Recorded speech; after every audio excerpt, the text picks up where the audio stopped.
இன்றே டவுன்லோட் செய்து உங்கள் ஃபேவரட் ஷோக்களை என்ஜாய் பண்ணுங்க. அம்மா, இப்ப எதுக்குமா ரெஜிஸ்டர் ஆபீஸ் கூட்டிட்டு வந்திருக்கீங்க? அது நான் சொல்றேன், நீ வா. இருங்கம்மா, சொன்னதான் வருவேன். சரி, என் கூட வா.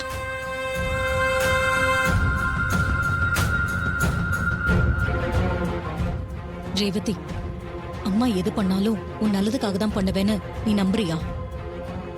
நம்புறேம்மா. அப்ப நான் சொல்றத கவனமா கேளு.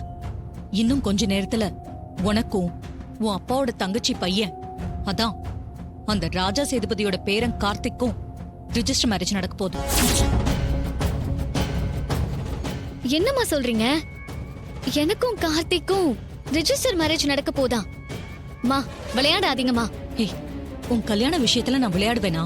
மா, இப்ப எதுக்குமா ரெஜிஸ்டர் மேரேஜ் எல்லாம்? இது பாரு, இது எல்லாம் ஒரு காரணமாதான். கல்யாணத்துக்கு முன்னாடி கார்த்தி உன் பேர்ல ஒரு வீடு வாங்கணும்னு நினைக்கிறான். அதுக்கு நீங்க 2 பேரும் ரிஜிஸ்டர் மேரேஜ் பண்ணிக்கணும்னு சொல்றாங்க. மா, உங்ககிட்ட யாரும் தப்பா சொல்லிருக்காங்க. ஏன் பேர்ல வீடு வாங்கணும்னா நான் கையெழுத்து போட்டா மட்டும் போதும். அதுக்கு ரெஜிஸ்டர் மேரேஜ் எல்லாம் பண்ணணும்னு அவசியம் இல்லம்மா. அது எனக்கு தெரியாதா? கார்த்தி ஆசைப்படுறான். அவனோட மனைவி ஸ்தானத்துல இருந்து நீ அந்த வீடை வாங்கிக்கணும்னு அவன் நினைக்கிறான்.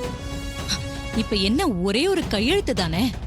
அம்மா, அது என்னமா ஒரு கையெழுத்து தானே இவ்ளோ ஈஸியா சொல்லிட்டீங்க? இல்ல, இப்ப எதுக்கு நீ இவ்ளோ கேள்வி கேக்குற?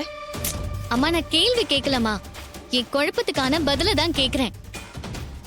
திடீர்னு கூட்டிட்டு வந்து கல்யாணம்னு சொல்றீங்க. இத பாரு ரேவதி, கார்த்திக்கும் உனக்கும் நிச்சயதார்த்தம் பண்றதுக்கு நாம நாள் குறிச்சிட்டோம். கார்த்தியே உனக்கு பிடிச்சிருக்கு.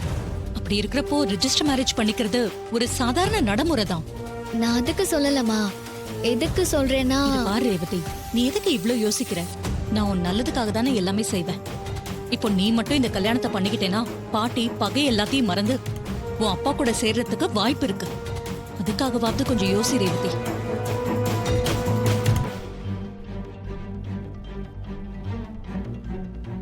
ஆமாமா, அப்பா அக்கா மாமா அவங்கெல்லாம் எங்க வந்திருக்காங்களா? அது ஒரு கையெழுத்து போடுறதுக்கு அவங்கெல்லாம் எதுக்கு? மா, திரும்ப திரும்ப இத வெறும் கையெழுத்துன்னு மட்டும் சொல்லாதீங்க. அந்த லெட்ஜர்ல நான் கையெழுத்து போட்டா லீகலா நான் கார்த்தியோட வைஃப் ஆயிடுவேன்.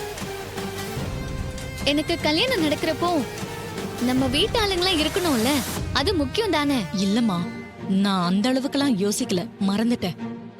இப்போ நீ என்ன கையெழுத்து போடு, அப்புறம் நம்ம எல்லார்கிட்டயும் சொல்லிக்கலாம். என்ன சொல்ற?